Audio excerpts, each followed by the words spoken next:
Before I continue, disclaimer, no intentional offense, so What the don't dog f doing? me. As a student who studies in North America, particularly in Hamilton, Ontario, Canada in the past year, I discovered that public transportation sucks here. What did you say?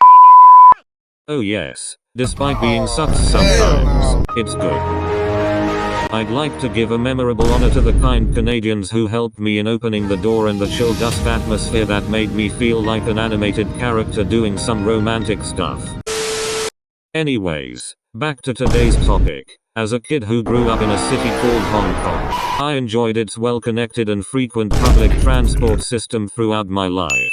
It's so incredibly accessible that phrases like modern, effective, and clean come to mind when I think of public transit, although sometimes it's crowded as fuck. Overall, it's a magnificent and enjoyable experience to ride public transit back in my hometown Hong Kong. I had all sorts of admiration and positive thoughts on public transit up until the moment I arrived in Hamilton, Ontario, Canada a year ago, a city with a population of 579,000 within the city limits, 729,000 inches the urban limits, and located approximately 70 kilometers away from Toronto, Canada's largest city. I was stunned by how infrequent and unmodern the public transit was right here in again Hamilton, Ontario, Canada, despite being Ontario's third largest city and a popular commuting city for those who work in other cities like Toronto. Yes, I know and I am aware that in North America, the majority of people drive their cars to literally every destination. However, isn't this largely due to the extremely car-friendly policies and the lack of better and faster alternatives?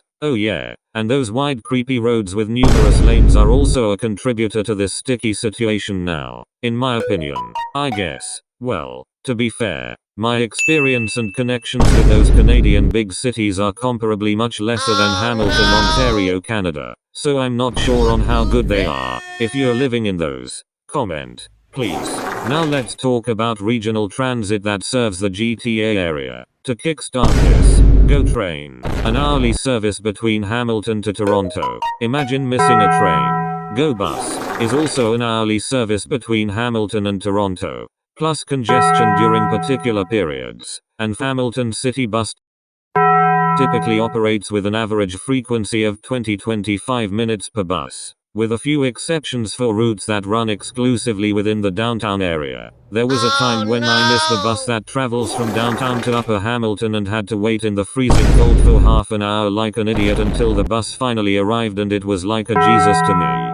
Public transit in North America doesn't need to stay this way, even for mid-sized cities like Hamilton, Ontario, Canada. There's no excuse for cities not being capable of offering frequent and modern transit services, regarding the fact that many cities often outperform Hamilton in this field despite having a comparable or even a lower population. Yes, by saying this, now let's do the comparison moment. Okay, we have the home team, Hamilton, and the visiting team from Switzerland, Bern. First of all, with an urban size of 356.03 kilometers square and an urban population of 729,000, Hamilton easily edges out Bern on a large scale. Okay, fun things were finished. Now, is time to do some serious shit between these two cities.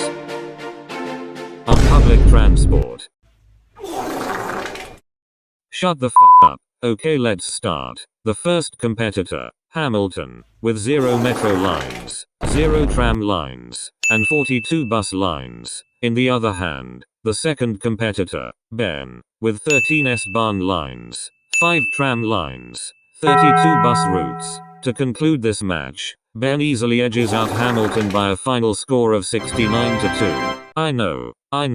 Somebody would probably say that Bern's size is much smaller while having a higher population density compared to Hamilton, but this is not a point to argue regarding one system as being considerably less desirable than the other. Despite Hamilton suffering a humiliating defeat by Bern, it is catching up with its proposed tram line, which is gonna open to the public somewhere around 2027. So I believe things are getting better in Hamilton. To conclude, cars are not sustainable and public transit is the solution.